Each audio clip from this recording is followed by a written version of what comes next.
పూరి జగన్నాథ్ ఆలయంలో జరిగే ఈ 7 అద్భుతాలు ఇప్పటికీ మిస్టరీగానే ఉన్నాయి. మొదటిది, ఈ ఆలయంలో గోపురంపై ఉన్న జెండా గాలి దిశకు విరుద్ధంగా ఎగురుతుందని భక్తులు చెబుతారు. రెండవది, ఆలయం పైన పక్షులు ఎగరవని, విమానాలు కూడా నేరుగా దాని మీదుగా ప్రయాణించవని ఒక ప్రసిద్ధ నమ్మకం ఉంది. మూడవది, సింహద్వారం బయట సముద్ర గర్జన స్పష్టంగా వినిపించినా లోపల అడుగుపెట్టగానే ఆ శబ్దం తగ్గినట్లుగా చాలామంది అనుభవిస్తారు.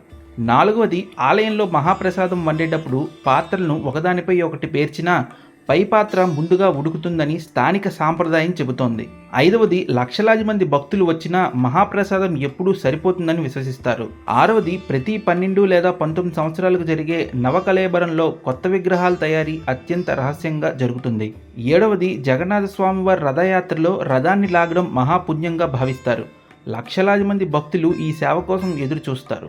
ఈ విశేషాల్లో కొన్ని ఆలయ సాంప్రదాయాలు, కొన్ని భక్తుల విశ్వాసాలు, మరికొన్ని ఇప్పటికీ చర్చకు కారణమైన మిస్టరీలుగానే నిలిచాయి. ఇలాంటి భక్తి సమాచారం కోసం మా ఛానల్ని సబ్స్క్రైబ్ చేసి ఫాలో అవ్వండి. ధన్యవాదాలు.